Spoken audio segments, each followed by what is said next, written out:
Thanks for staying with us. So, the federal government's decision to ban flights from several countries have obviously been a major topic in the last 48 hours. Nigerians living abroad are quite concerned about this new development. And the reason why there's a lot of concern is some were saying that this decision was an emotional decision versus the British or the UK government that had said that they were banning flights from Nigeria based on scientific reasons. And they gave us reasons why, saying that out of 21 people that came into the country, 19 of them had Omicron variant of COVID-19. However, when the Minister of Aviation came out, he was talking, especially with the ban from the UAE. He was saying that it was based on the fact that we had allowed them to have 21 flights into Nigeria, meaning 3 days per week, per day, three flights per day. And then Air Peace was asking for, I think, 3 flights. As well. And they refused and only gave us 1, even from one region, I think. And so it wasn't based on a lot of principles. And Nigerians are saying, okay, who does this ban benefit, us or them? Or how would Nigerians react to the fact that they wouldn't be able to come back, especially those who have traveled abroad in this holiday period? Coming back to Nigeria will then become a problem. So what are your thoughts on this? I'd like to open our phone lines to Nigerians, especially those living abroad. What are your thoughts on this ban? Hopefully, to continue the conversation at some point, we might bring in officials from the aviation sector and even the economists to explain to us what we'll be losing on both ends. But it would be nice to hear from Nigerians. You can call us on 081-270-53687, 091-390-76948. You can also send us messages on YouTube and Facebook. We'll be happy to hear your thoughts. So let me start with talk about what are your thoughts when you heard about this ban? So the one for the UAE, I've been on the matter. I was happy that the ban was lifted. Emirates was going to be allowed to land in Nigeria and fly off Nigeria. And then I read different accounts from people within the aviation industry as to how they felt when the reciprocity that should have happened with that handshake did not happen. I felt like Nigeria was being taken for granted. Like, okay, yes, by every standard, we are a nation just like you are a nation. We might be mismanaged, maybe having economical challenges, but by no means are we just someone that you will just do whatever you want and there'll be no repercussions. So for the Emirates, for the UAE, for flights that are going towards that region and the reaction of the government, I support, because it was an action-reaction thing and an action lack of reaction leading to another action. So I agree with that. However, for the new one that I've just heard and read in papers this morning, which is that Canada, UK, and Saudi Arabia are now going to also be banned because they put us on red list. I feel that we shouldn't be reactionary. I would like a government that is taking, because they gave a reason for why they did what they did. And so we should also give a reason for why we did what we did. Okay. Omicron did not generate from Nigeria. It did not mutate from Nigeria. Someone brought it here. Yeah. So if we can trace what they usually call that can the first person that brought it in. If we were on the watch, we would have found the person that brought it in, but we also failed in our own part. So we should sit up and not be attacking. But in protecting us too, because this is a season where everybody's coming home. Yes. In protecting us, don't you think it's a good decision for the government to say, you know what, maybe we should hold off this flight? If that was the reason they gave. Yeah. No, if we had done it like that. Okay, so for me, the moment I heard about all the travel ban and the reactions of Nigerians, and, you know, very well-placed Nigerians, really educated, well-exposed Nigerians, people who know a lot more than me, you know, complaining about why the government, these countries would ban us. They didn't think it was right. Many of them just thought it was, you know, it was political. But as a layman sitting here, for me, it just seemed like the best thing for any country to do. I'm a leader of a country, and I feel that people coming from certain countries may bring with them a variant of a disease of a virus that we are yet to understand. And I think that this just shows us what we should have done in the beginning. And I remember when we first had this COVID issue, one of the things I used to say was that we should, you know, have a ban too from these countries. Let us be sure with the people that we're allowing into our country. But we did not do that. And now we can see how they behave when they feel that their own country is threatened. It's just the right, for me, personally, and I'm willing to hear from people that know better than I do, for me, just the right thing to do when you're not sure yet, until you're working on it, you put people on the red list. You put a ban. You give all conditions that, okay, if you insist on coming, you will come and stay so amount of days in isolation. Now, when we do the same, the sad thing is that we're doing it to spite them. We're not doing it because scientifically we can prove that this is wrong. We're just doing it to spite them, and then it makes us even look weaker. But I agree that sometimes countries in Africa are treated because, they can get away with anything. We always act as if we depend on them for our, for everything. Oh, if the flights don't come in, how... we were hearing that people are going to lose their jobs. It's going to affect jobs in the aviation sector. So it's a bigger issue about what we need to do going forward. And we have talked about this since COVID started. We've talked about our hospitals. We've talked about our research. We've talked about our doctors going abroad. We've talked about our government and how we need to sit up and become self-sufficient, at least if in Africa, at least, in West Africa, we can't constantly be, the development of our country, of our continent, cannot constantly be determined by the whims and caprices of the West, of Canada and UK and the US, determining, And the truth is that, in fairness, we can't become this overnight. The countries that we admire that are this today, over the years, many years, invested over time. So with the research we see today, the development we see, the kind of work that we're seeing today that we admire is because of years of investment. So it's not something we can get overnight since COVID had happened. But my own worry is this ban, if they hadn't banned these countries, would we, same Nigerians, say, why can't we too ban them from coming to the country? Are we not the same Nigerians that will be accusing them of inaction? Now they've acted, we are accusing them of reacting. So are we also not as confused as our government? No, we're not. Nigerians are clear about what they want. It's governments who play around the truth. So initially when COVID came, we kept wondering when would this ban happen. And Nigerian government went to the books. They went to the economic reasons of why they cannot ban these countries and how it will affect us, how it will affect other countries and all of those mathematics. They brought all those figures out. They justified that they cannot ban. Till somebody brought it, an Italian brought it in, and we started to have to deal with it. Some of us got infected and we, lost our daily lives. And people lost their jobs. And now suddenly, people died. And we refused to follow up with figures and facts. So the variants started to mutate. We had Delta, then now we have Omicron. And our own government who always seem to talk to us only after these variants have been discovered abroad. We seem to be a country that, we're just waiting. We don't know where this thing comes from. We're just waiting for everything about this thing to be done for us. So COVID came.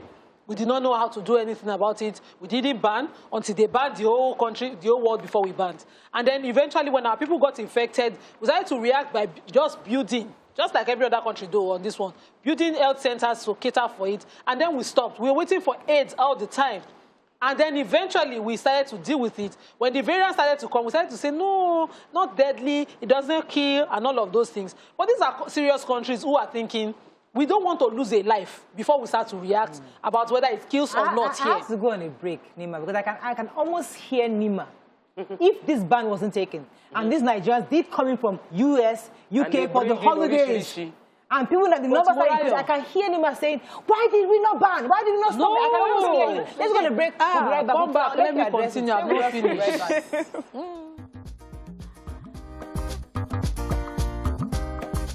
Stay tuned. Your View will be right back. Thanks for staying with us. So while we're trying to get in someone who can tell us what we may be losing if indeed this ban is sustained, before the break, I was telling Nima that I can almost hear her accuse the federal government of not banning, especially when there's an influx of Nigerians during the holidays and where we put these 200 million Nigerians at risk of these new variants indeed. So if we hadn't banned it, wouldn't we see the same Nigerians who you said are crystal clear on what they want, complain that the government didn't react? Have you that I'm tired about discussions on COVID? The original one, ban, that was then. Now I already know there will be no ban until the whole world is banning us. So I'm not expecting. I already know what this government, I think you can tell from the antecedent what they can do. Now, we have not even banned. We are proposing to ban tomorrow, to stop these flights from tomorrow. It's not already official. That's what's in the papers, according to the Minister of Aviation. Tuesday is what he said. So we are still reactionary. We are not always... you see, Nigeria used to be a country that had some place in the economic scheme of things. Now, we seem like whatever they give us. So now people are now talking You're talking with two sides of your mouth. No, that's what I'm saying. You're talking with two sides of your mouth. No, that's what I'm saying. I've been saying the same thing from beginning. Okay. Nigerian government will not do what they need to do. And it's painful because if you look at what we studied in history of Nigeria, these countries will not just be banning Nigeria. They didn't ban the US. But you know, there are more infected people with the variants abroad too. They only counted 19 people, just that there was consistency in how these people flew directly from here to there, and they put us on the red list. And it's almost looking like an apartheid list, but we don't have the mouth to even fight it. We don't have the place or clout to do it. Let me take this call. Good morning, are you there? Good morning, good morning. You're live. Go ahead, please. Good morning. Okay, my name is Frank. I'm a first-time caller from Ikoyi. Okay. And my take on it is that concerning this ban, we should look inward as a country to first analyze why these countries are banning us. We should look inward because if you look at the BRT buses, they are still using AC. The social distancing that we're meant to be implementing, we are not implementing it. The test results that all these companies are conducting, some of them are fake. Go to our airports. It's like a madhouse. These guys have intelligent people that move around. The British, the Canadians, they have intelligent people moving around, and they have this data. They see our airports. They see how we're conducting ourselves. So there's no that, look, it's not about just banning us, apartheid and all that. No, we should look, the federal government should not reciprocate that way. They should look inward, tidy up the house, make sure the airports are well running according to international standards. And especially when this COVID thing, everybody is sanitizing their airports. Look at our transport system. Today in Oban, India, I was looking at it, full AC. No single person wearing face mask. Look at our eateries before. If you are entering eatery now, they won't tell you to wear your face mask. So these people are living amongst us, and they are seeing the way we are living. They were not observing any COVID protocol. Based on that, this ban is being implemented. So let's look inward as a country, tidy up our end, then we can fight the battle and tell them, look, we're okay, our test is fantastic. In Ghana. Thank you, Eke. Thank you. So, yes, see, Malik says, you can never please Nigerians. You ban, they complain. You don't, they will still complain. If a ban is placed on Nigeria, their flights should not come to Nigeria. Who are they coming to pick? So I get the sentiment of whichever way we're going to complain. I don't think the complaint is about the ban. The complaint is about the reason for the ban. So every time we're doing something, there should be a reason for what we are doing. There should be something we are doing within our house to also prepare us and prevent us from being the receiving end of they just ban you, they just ban you. But when we watch our government's response, we don't think that there was a lot of thought put to the reaction that we saw in saying we are going to ban you. It was a case of let me threaten them. I'm going to ban you. Maybe if I say I'm going to ban you, then they will now leave. But you agree with the UAE ban. But you agree with the UAE. So the UAE one is different. The UAE one is different. UAE was protecting business. Yes. It was protecting businesses, and I know that a lot of business owners are watching who do business in the UAE are feeling bad about this. They are thinking it's just one company against all of them, because this affects mainly Air Peace. But Air Peace is a national carrier for Nigeria. It's a private-owned business, but it's a big deal for us that we have a Nigerian company that is traveling. I'm not an ambassador for anybody, but I am happy that a Nigerian company is able to do this, and the person should be allowed to do everything he has capacity to do and not be cut down in any way. So if Nigeria is responding to that, so it's a reaction and response thing. The response was appropriate for UAE. So it's the reaction on just banning because they banned us. Let me take Diamond. Diamond, are you there? I come to Mary. Yeah, good morning. You're live. Go ahead, please. Yeah. I think this Nigerian government reactions to this is, to me, it's a welcome development because this Omicron variant didn't start from Nigeria. It started from the Europe. So why can't they? It's an insult to Nigeria. For example, as a Nigerian, it's an insult to me. you know, for UK to even carry such a, when you look at the people that have contacted the virus in UK now, or other European countries, they are more than Nigeria. So what our government do to ban this country is a welcome development, because they cannot, we are not one country that they can be using as a trash and do whatever they like. So that's my take. Good morning. Thank you very much, Diamond. I understand this patriotic sentiment, but beyond that, I mean, let's just a little, dig a little. Yes, we may not be the country where it is generated from, but the truth is that they can prove data that 19 people traveling from Nigeria traveled with the variant. So whether we like it or not, whether it was discovered here or not, is that there are Nigerians definitely with the Omicron variant. Now, what has Nigeria done to find out how many people right now have the variant? Do we have the numbers for those who have it? We don't have those numbers. We don't have the numbers to be able to even say to them that, oh, these people were traveling from another country, and these were we did contact tracing for them, and we can tell you that many Nigerians do not have the variant, but these are the people. You know, we haven't done that. So if we had done all that, and then we said, and we have seen, and because of that, we are banning you too. Your reaction. Thank you. It will make you feel so proud. Yes. But when we go about being petty, it's just like what Mariah is doing right now. You know, we're being petty. It just makes us look like we're not a serious country. Let me add to what you just said. You know, our president just last week decided to check airport workers for, you know, their business making and profits making over this COVID pandemic issue. Yeah. We know how Nigerians have fake vaccine cards, fake COVID whatever test results, and they travel with it. Right. And they only get to those countries, and people have been shouting forever. Enforce, you know, that, and ensure that the proper thing is done. Whatever you need to do to make sure people get a real result, do it. But we still have all those bottlenecks, and we have our own people making money off. We have to wrap up on this conversation, but I think the message has been very clear. So we agree, because the decision to ban the UAE was based on what a business decision that against our own citizens, which made sense, which we agree with as a people. We're saying, but the other one was reactionary, was emotionally reactionary. So we're saying that it has to be factual. That's what we're saying. We don't want Nigeria to be seen. We want us to be taken seriously. And because for us to be taken seriously, let's work with facts, not on sentiments. And I think we also need to look in, as we're pointing at UK, Canada, and Saudi Arabia, 4 fingers are pointing right back at us, because internally we've not protected to ensure that our Nigerians are getting authentic COVID-19 vaccination cards, that their own vaccination cards are being recognized abroad. So those are things that we need to work on to ensure that we're also protecting ourselves. So I think in a nutshell, we've communicated to the government on our views on this issue.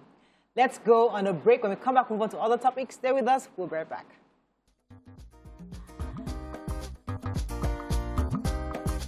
Stay tuned. Your View will be right back.